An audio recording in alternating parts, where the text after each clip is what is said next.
Picture this. It is the dead of winter in the year 1907. You are sitting in a small wooden rowboat just bobbing in the freezing ink-black water of Vladivostok harbor. Right, and it is brutally cold. Oh, absolutely. It's the middle of the night. The cold is the kind that bites right through your wool coat, sinking deep into your bones, numbing your fingers. But you and in the boats around you, you aren't shivering. No, actually, they're passing around bottles of beer. Yeah, you're singing, you are celebrating, and your eyes are just completely fixed on this blazing inferno in the distance. Because what you're looking at is a ship, a massive freighter, and it is just burning down to the waterline. The flames are reflecting off the freezing water, casting these long, dancing shadows across the harbor, and it's illuminating the faces of all these sailors in the boats.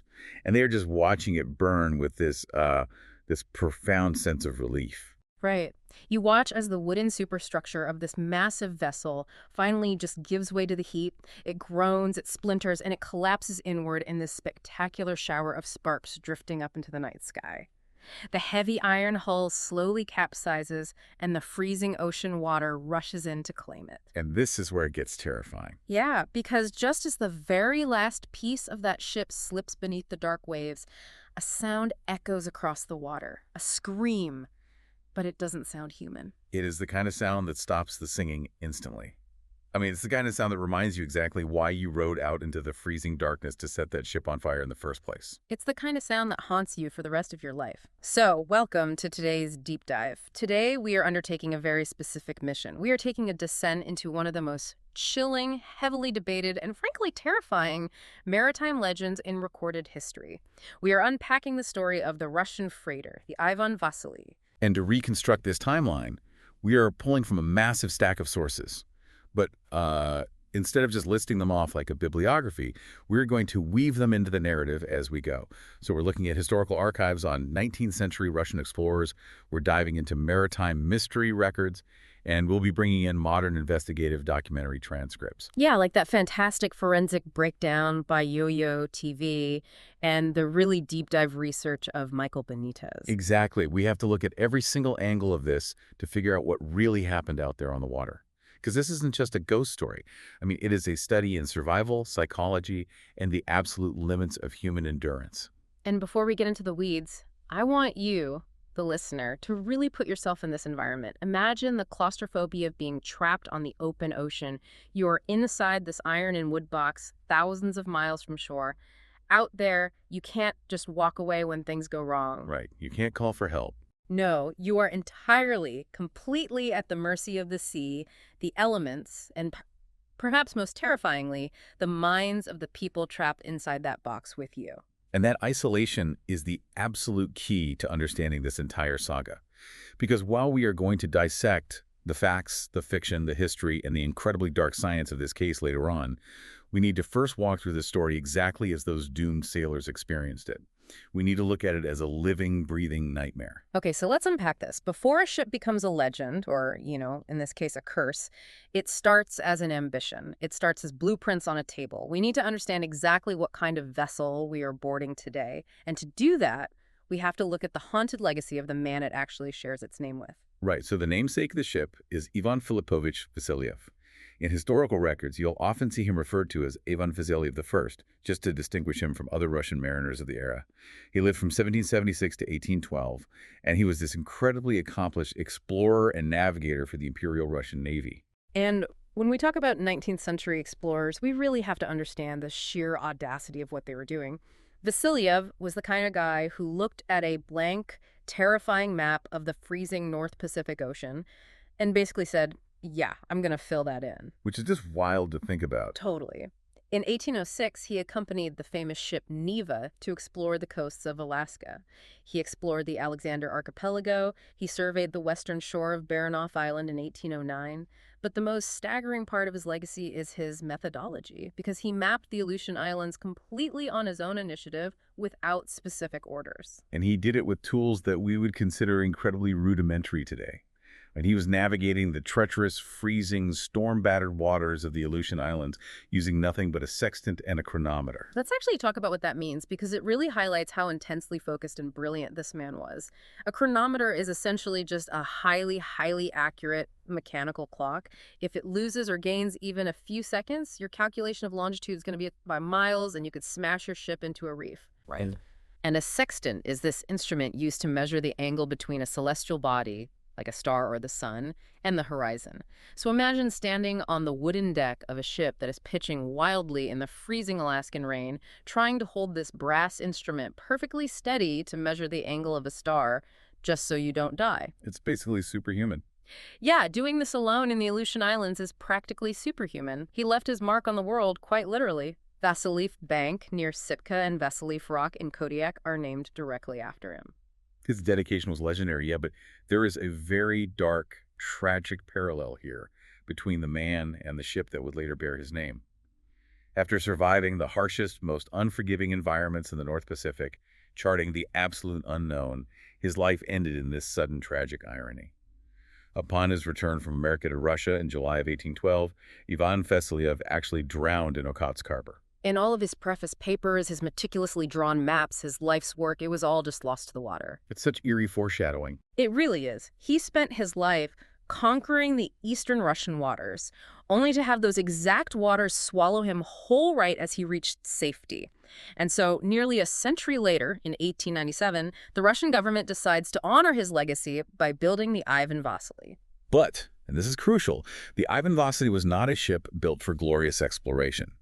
Built in Russia, it was not designed for luxury or speed. This was not a sleek passenger liner meant to impress high society. It was an industrial workhorse. Right. Its primary purpose was literally just to haul massive amounts of cargo across the Baltic Sea and the Gulf of Finland. Let's paint a really vivid picture of this vessel because the architecture of the ship is basically the blueprint of a haunted house. It had an iron hull, cold, heavy, unforgiving, essentially a massive iron tub sitting in the water. But the superstructure, so the cabins, the decks, the bridge, that was completely made of wood. And the propulsion system is where things get really grim. It was powered by a single expansion, simple engine. To understand the psychology of the men on board, you really have to understand that engine.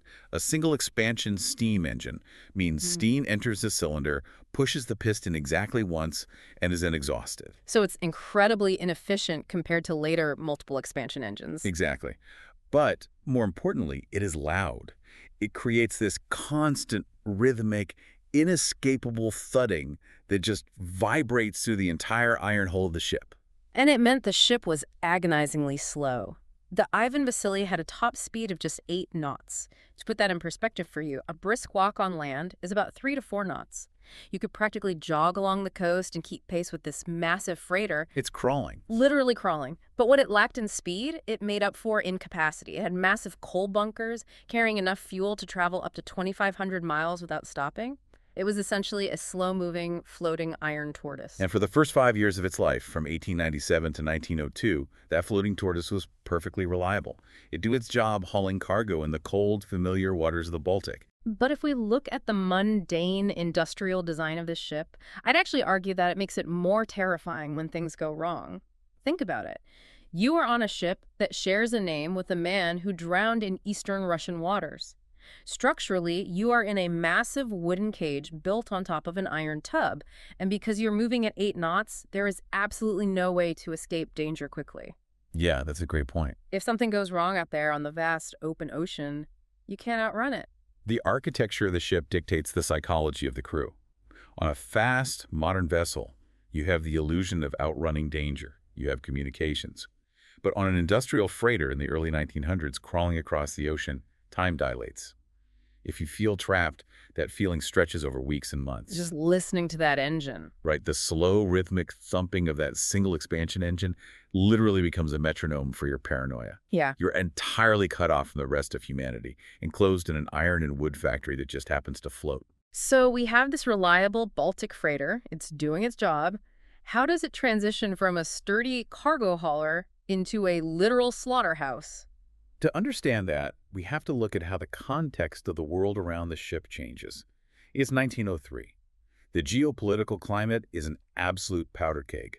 The Russian government is rapidly gearing up for what will soon become the Russo-Japanese War. And the logistics of this impending war are a total nightmare for Russia. The bulk of their naval power, the Baltic Fleet, is situated halfway across the globe from the Pacific Theater. To move an entire armada of steam-powered warships 18,000 miles, they need coal, mountains of coal. And they didn't have friendly coaling stations along the route. No, they were desperate. They needed supply ships to haul massive, unprecedented stockpiles of coal deep into unfamiliar territory. And the Ivan Vassili gets drafted into this desperate war machine. It is pulled from the freezing Gulf of Finland and sent on this grueling long-haul mission all the way to the Indian Ocean. And according to the historical accounts and legends, the catalyst for everything that follows happens when the ship docks in Zanzibar. Let's sit in Zanzibar in 1903 for a minute. The heat must have been absolutely suffocating. You are a Russian sailor. Your body is acclimatized to freezing rain and ice. Now you are thousands of miles from home, sweating through your clothes in the sweltering heat of East Africa. And you aren't on vacation. You are loading tons and tons of coal into the ship's bunkers by hand. It's grimy, exhausting, back-breaking labor. I mean, the coal dust gets into your lungs, your eyes, your pores. You are constantly dehydrated. But the legends point to something else happening in Zanzibar. It wasn't just coal that came aboard. While docked there, taking on these supplies, the crew allegedly picked up a dark, supernatural presence.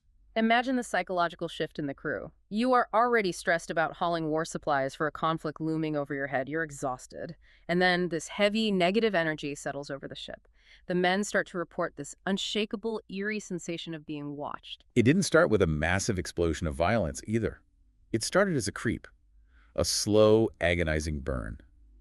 Sailors would be down in the dark, cramped coal bunkers, swinging shuttles in the suffocating heat, and they would suddenly feel invisible eyes staring at the backs of their necks. Oh, horrifying. Or they would be trying to sleep in the sweltering crew quarters, listening to the thud of the engine, and they would feel a presence standing right beside their bunks. Is there anything worse than that feeling? You spin around, your heart pounding, and nothing is there. But the air feels thick. It feels hostile. You can't relax for a single second. And when we look at the psychological studies of isolated environments like submarine crews or early Arctic explorers, we know that in these conditions, emotional contagion is a very real, very dangerous phenomenon. That's a crucial point. It is a psychological condition called folie à deux, or shared psychosis, but on a mass scale. When a group of people are isolated, stressed, and profoundly sleep-deprived, their reality becomes shared. It's like a virus. Exactly like a virus. If one sailor starts acting paranoid, jumping at shadows, looking over his shoulder, it biologically infects the man next to him. Severe sleep deprivation physically breaks down the prefrontal cortex, which is the part of the brain responsible for logic and impulse control. Soon, the entire crew is operating entirely on the amygdala. They are in a constant state of raw, vibrating tension, waiting for a threat they cannot see. And that creeping paranoia, that invisible tension stretching over days and weeks at 8 knots, it eventually boils over into something deeply visceral and violently real. They are back out on the open sea, navigating the vast Indian Ocean. The atmosphere on the Ivan Vassili is unimaginably thick, and then comes the first actual sighting. Reconstruct this night watch for us, because this is where the dread turns into physical panic. So it's the dead of night. The ship is surrounded by the featureless black of the Indian Ocean. A strange, misty, autumn-like fog has rolled over the wooden deck, which is unusual in itself given their tropical location. The men on watch are huddled in their coats, staring out into the darkness when they see it. An apparition. It is described in the accounts as glowing and humanoid, standing silently right behind one of the lifeboats. Notice how specific yet completely vague that is. It's not a clear, defined ghost. It's not a Victorian woman weeping or a skeletal pirate. It is just a glowing humanoid mist. And that is exactly what makes it so terrifying. The human brain is hardwired to seek out faces, to find recognizable features to gauge intent. The eyewitnesses couldn't make out any specific features. It lacked a face. It lacked humanity. It was just an undeniable wrongness occupying their physical space. Just standing near the lifeboat, the one thing that represents escape from this floating cage, and the entity is guarding it.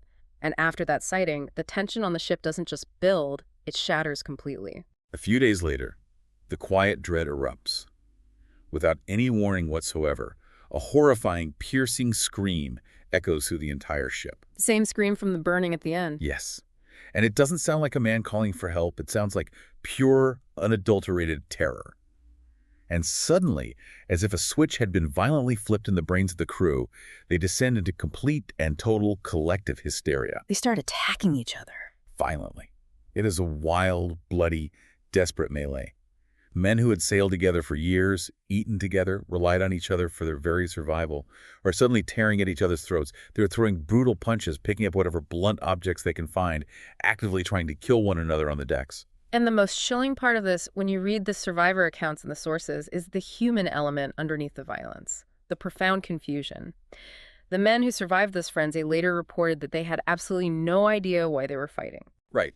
They weren't fighting over a dispute. They weren't mutinying against the captain for better rations. They were just gripped by this sudden, uncontrollable, blinding urge to commit murder.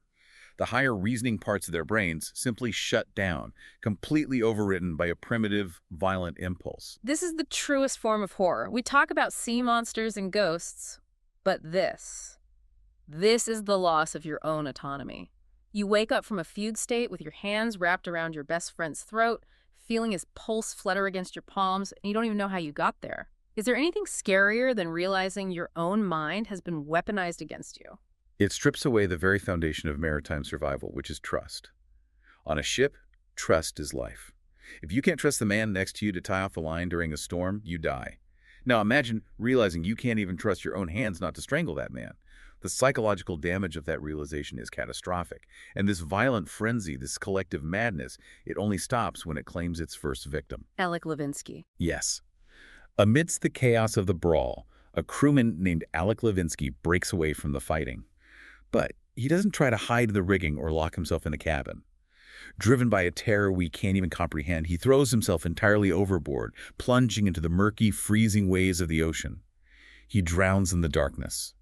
And the exact moment he hits the water and disappears, the spell breaks. Like waking up from a fever dream. Exactly like that. The surviving crew members suddenly snap out of it. They drop their makeshift weapons. They look down at their bruised, bloodied hands. They look at the battered, bleeding faces of their friends, and they are left completely bewildered. They have no explanation for what they just did. They only have the horrifying reality that one of their own is gone, swallowed by the sea, and they are the ones who drove him to it. Now, you would think that arriving at a port means the nightmare is over. You survive the Indian Ocean, you get off the boat, you go to a tavern, you find a church, you get away from the water. But for the Ivan Vassili, land offered absolutely no sanctuary. The ship finally limps into port, and the crew thinks they can finally breathe. But 2 days later, while docked, the exact same horror repeats itself. The pattern emerges, and the pattern is terrifying in its predictability. First, the invisible tension builds until the air feels like it's going to snap. Then, a screaming fit. Someone, or something, lets out that agonizing, non-human shriek. Next, the violent rampage. The men lose their minds and brutally attack each other, and it always, without fail, culminates in a sacrifice. Another crew member commits suicide by throwing himself off the deck into the water. It's like a toll being exacted by the ship itself. So the ship eventually makes its agonizing way to Vladivostok, a major Russian port on the Pacific, and the terror is so absolute at this point that a mass desertion happens the second they tie off to the pier. 12 crew members immediately abandon ship. They don't wait for permission. They pack whatever they can carry and they run. They decide they would rather face crushing poverty, public disgrace, or a military court-martial than spend one more night breathing the air on the Ivan Vassili. But this is where the brutal reality of the early 1900s Russian military machine steps in. The government doesn't care about ghost stories. They don't care about glowing mists or unexplained suicides. They are on the brink of war with Japan, and they need this specific ship to move coal. The remaining men, seeing the 12 escape, try to flee themselves. They scramble for the ship's hatches, desperate to get onto the docks, but they are met by armed military guards. Oh, man. Yeah. The authorities round the terrified sailors up like cattle, according to the historical accounts. They point rifles with fixed bayonets at them and march them back onto the haunted vessel. And to ensure they don't try to desert again, the ship is placed under intense, round-the-clock military surveillance. We really have to pause here and acknowledge the systemic horror of this moment. It's like being trapped inside a haunted house where the walls are bleeding, the shadows are moving, and the furniture is trying to kill you. But when you finally manage to run to the front door and throw it open, the military is standing on the porch with rifles telling you to go back inside. It's a nightmare you can't wake up from. Oh, the sheer despair these men must have felt is unfathomable. They are physically forced to sail a ship that they know, with absolute certainty, wants them dead. It raises a profound question about the limits of human endurance and the complete collapse of morale. When the systems that are supposed to protect you, your chain of command, your own government, become the very instruments of your doom, psychological collapse isn't just possible, it's inevitable. They aren't just fighting a supernatural entity anymore. They are fighting the inescapable reality of their physical situation. And so, at gunpoint, they are forced back out to sea, the voyage from Vladivostok to Hong Kong. It doesn't take long for the pattern to resume. A few nights into the voyage, the frenzy strikes again. The screaming, the brutal violence, the absolute chaos on the decks. But this time, the death takes a slightly different, perhaps even more disturbing form. It wasn't a suicide this time. No. Down below decks, deep in the sweltering, pitch-black, claustrophobic coal bunkers, a stoker dies. He isn't murdered by a crewmate in the melee on the upper decks, and he doesn't throw himself overboard. According to the ship's doctor and the official records, he died of pure fear. His heart simply gave out. The physiological response to sheer terror? Precisely.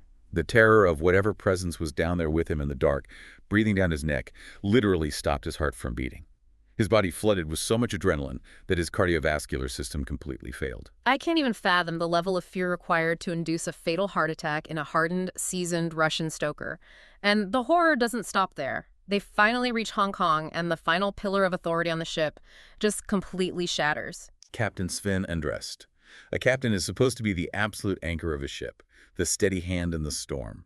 But the psychological toll of this voyage, the constant, inexplicable loss of his men, the inability to protect his crew or maintain control over his own vessel, it entirely destroys his mind. Upon reaching Hong Kong, Captain Endrest walks out, throws himself overboard, and drowns in the harbor. The captain, the man who is supposed to go down with the ship, chooses to go down because of the ship. With the captain dead and the crew in a state of total mutiny, the ship is now widely known as a death ship. So you have to ask, who would be foolish or brave enough to keep sailing this thing? In the face of all this unimaginable horror, you have a tiny group of holdouts, Second Officer Chris Hansen and 5 Scandinavian seamen. Out of the entire original crew that left the Baltic, they are the only ones who flat-out refused to desert the ship in Hong Kong. Let's analyze Chris Hansen for a second, because his psychological state must have been incredibly complex. Why did he stay when everyone else ran? Was it pure hubris? Did he think he was mentally stronger than whatever entity was haunting the ship? Was it profound, almost pathological sense of duty to the vessel? Or was he just so deeply institutionalized by a life at sea that he simply didn't know how to walk away from a command? It is highly likely a complex mixture of all of those factors. But for a second officer, this tragedy was also a twisted opportunity for advancement. The Russian government is scrambling. They have a massive freighter sitting in Hong Kong, fully loaded with crucial coal, and a reputation so incredibly toxic that no sane mariner will go within a mile of it. So they look at Hansen, the one man who stayed on board, and they immediately promote him. Wow. Yeah, he is made captain of the Ivan Vassili, and they managed to hire a replacement crew, setting a course south for Sydney, Australia. And for a while, it seems like Captain Hansen made the right call. The voyage down to Sydney goes seemingly well. You can easily imagine the new crew, who probably heard the dark rumors in the Hong Kong taverns, just laughing it off on the deck. They're thinking, these original guys were just superstitious cowards. It's an iron boat. It hauls coal. What's the big deal? They almost certainly attributed the past events to bad management, terrible discipline, or just bad rum. But the entity, the curse, the sickness of the ship, whatever you want to label it, is incredibly patient. It waits until the very end of the voyage. The day before they are scheduled to reach the absolute safety of Sydney Harbor, the curse strikes the very top of the new hierarchy. Captain Hansen. Captain Hansen, one of the few men who genuinely thought he could outlast the evil, the man who survived the sweltering Indian Ocean rampage, the armed Vladivostok mutiny, the heart attack in the bunkers, the suicide of his predecessor.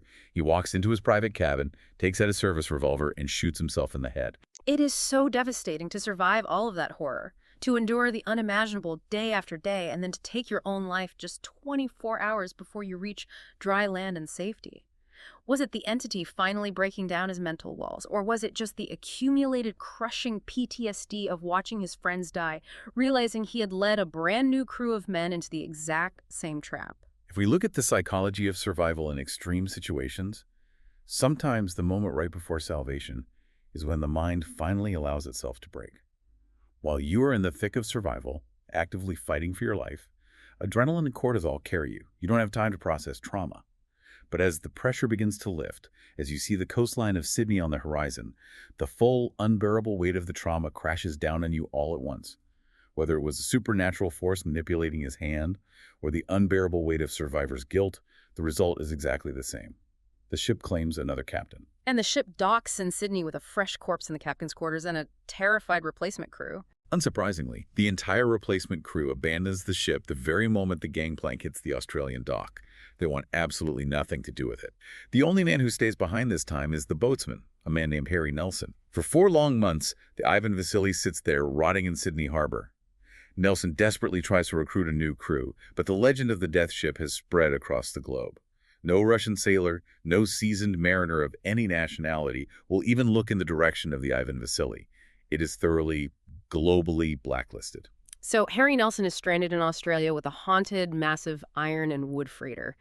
His desperation to just get the ship back to Russia and wash his hands of it sets the stage for one final, fatal voyage. Nelson realizes that no superstitious, traditional sailor will ever set foot on those wooden decks. So he radically changes his recruitment tactic. He specifically goes out into the ports of Sydney and hires a crew of hardcore skeptics. Rough men who mock ghost stories. Men who believe strictly in iron, steam, and a heavy paycheck. They agree to sail the ship, not back to Russia immediately, but across the vast Pacific Ocean to San Francisco. You can picture the pure arrogance on the deck as they leave Sydney Harbor. These tough, pragmatic guys laughing at the stories of glowing mists and screaming ghosts like, oh, did the scary fog make you jump? But the ocean has a profound way of humbling arrogance very, very quickly. Exactly 1 week into the long voyage to San Francisco, the skepticism of the new crew is violently shattered. The air on the ship grows thick and heavy. The frenzy returns. But based on the accounts, this time it seems even more aggressive than before. It deeply escalates. During this rampage, 2 crewmen become so aggressively violent, so utterly disconnected from any recognizable reality, the historical accounts describe them as being possessed beyond repair, that the rest of the skeptics have to physically overpower them in a brutal fight. They drag these screaming, thrashing, wild men below deck and they chain them in the dark hold just to keep them from murdering everyone else. Think about how utterly terrifying that night must have been for the rest of the crew. You are sitting on the upper deck, huddled in the freezing, salty damp, and all night long you just hear the rattling of heavy iron chains and the guttural, non-human screams of your crewmates, echoing up through the wooden floorboards from the absolute pitch black of the hold below you. It is the literal stuff of nightmares. Yeah. And by morning, the screaming finally stops. When the crew cautiously goes down into the hold to check on them, both of the chained men are dead. And the skeptic captain who took over in Sydney. The skeptical new captain, who just a week prior was mocking the very idea of a haunted ship, walks into his quarters that same night, puts his revolver to his head, and shoots himself. He is the 2nd captain in a row to shoot himself, and the 3rd captain overall to commit suicide on this single vessel. That is the absolute breaking point. Harry Nelson finally gives up on the cargo run. They don't even try to make it to San Francisco. They turn the ship around in the middle of the Pacific and limp all the way back to Vladivostok. Nelson does miraculously manage to return the ship to Russian waters. The government actually awards him a medal for bringing the vessel back. Yeah. But the active life of the Ivan Vassili is done. It is completely blacklisted by every maritime authority. No one will insure it, no one will load cargo onto it, no one will sail it.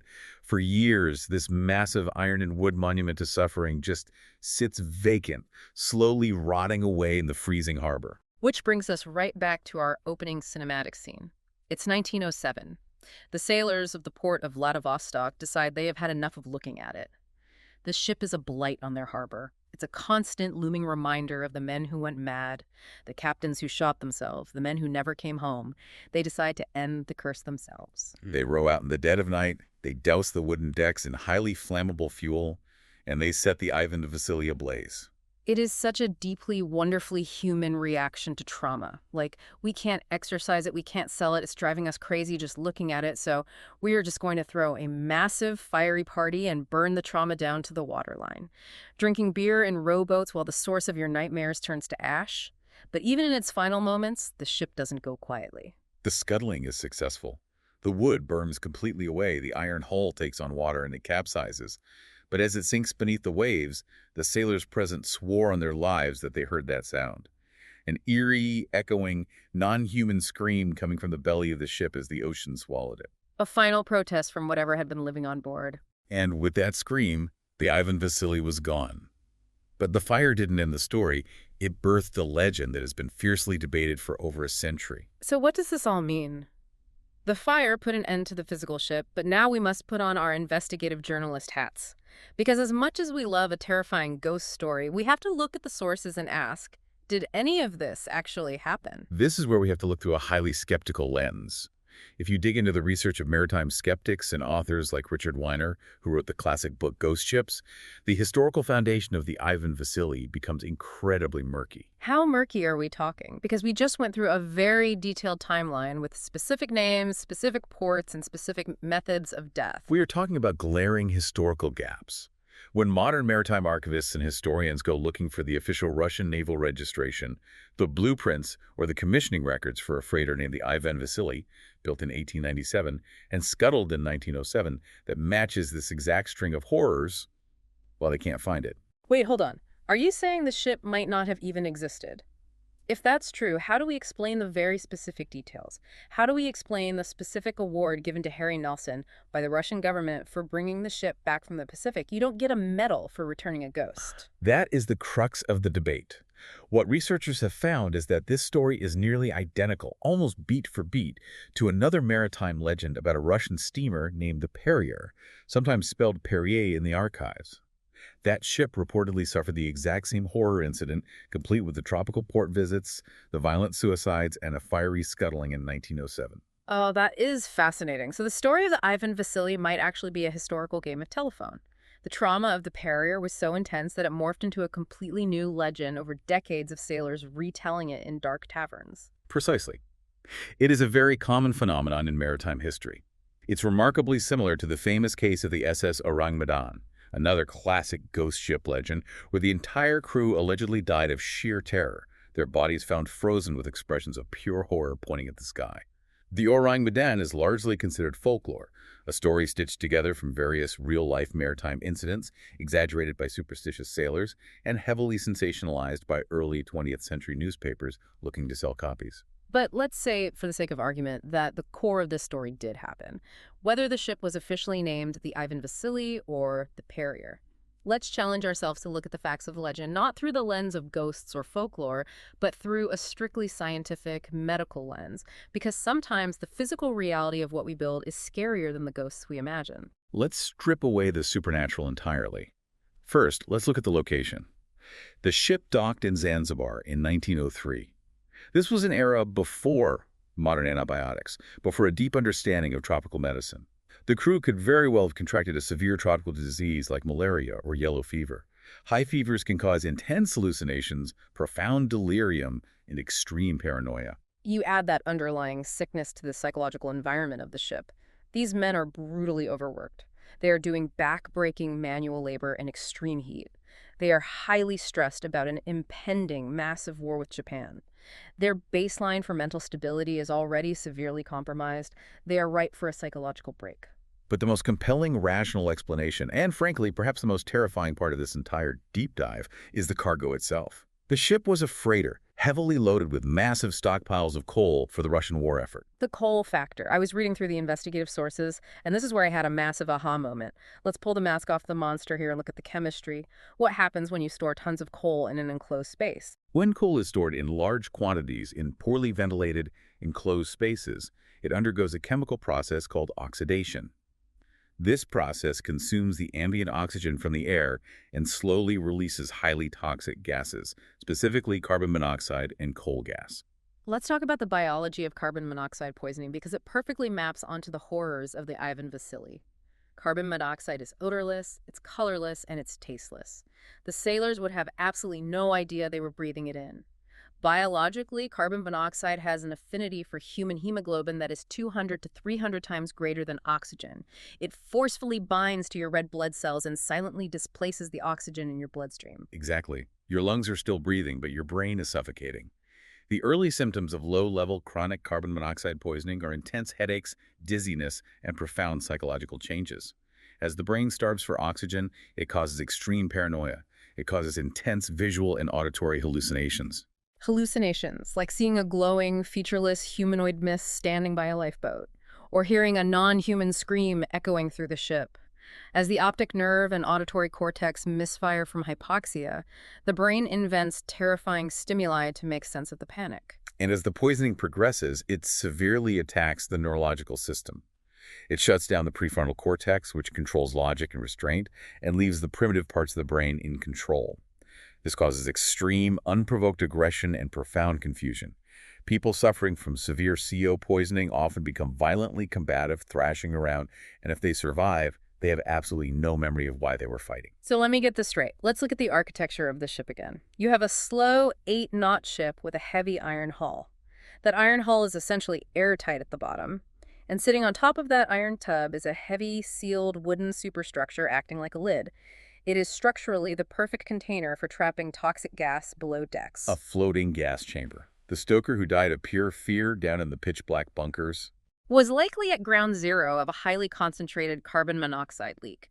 His heart gave out because his body was completely starved of oxygen, a desperate physiological response to asphyxiation, while his oxygen-starved brain was projecting absolute hallucinatory terror in the dark. The mass hysteria, the bizarre suicides, the uncontrollable violent rampages, the screaming, all of it aligns perfectly with the known clinical symptoms of mass carbon monoxide poisoning, mixed with the psychological pressure cooker of a deeply isolated environment. If you put a group of exhausted, terrified men in a sealed wooden box and slowly pump in an invisible, odorless poison gas that makes them hallucinate and turns off their impulse control, you don't need a ghost from Zanzibar to make them kill each other. The ship itself becomes the weapon. That is the true underlying tragedy of the Ivan Vassili. Whether it is the literal truth of a ship by that name, an amalgamation of the horrors of the Perrier, or pure maritime folklore meant to warn sailors, it represents the inherent vulnerability of humanity when we push ourselves into hostile environments using industrial technology we don't fully respect or understand. But I have to ask, does knowing that it might have been carbon monoxide gas make the story any less tragic or any less terrifying? To me, it almost makes it so much worse. They weren't cursed by an angry spirit that they could potentially fight or exorcise. They were slowly, methodically suffocated and driven completely insane by the very fuel they were breaking their backs to carry across the ocean. It's a story of pure industrial hubris. It forces us to look at what happens when the structures we absolutely rely on for survival, our ship, our crewmates, our own minds, turn against us silently. So as we wrap up this deep dive, let's bring these narrative threads together. Whether the Ivan Vassili was a vessel genuinely cursed by a dark supernatural presence brought aboard in the sweltering heat of Zanzibar, or a floating iron gas chamber created by the desperate demands of war, or simply a sensationalized piece of folklore stitched together by terrified sailors sharing drinks in a dark port, its legacy remains deeply chilling. It has survived in the maritime consciousness for over a century for a reason. It survives because it serves as a dark mirror to our own fears of isolation and madness. And I want to leave you, the listener, with one final provocative thought to mull over the next time you look out at the vast, dark ocean. Stories like the Ivan Vassili and the Perrier continue to terrify us because they prey on our deepest, most primal vulnerabilities. Out there on the featureless, indifferent water, thousands of miles from civilization, you realize something profound. The most dangerous monsters aren't hiding in the crushing depths of the sea. They aren't in the water at all. The most dangerous monsters are the fragile limits of our own sanity, just waiting for the right kind of pressure, the right kind of invisible poison to snap. If you were trapped on that ship, breathing the heavy air, watching the men you trusted turn into violent strangers with blank eyes, how long would you last?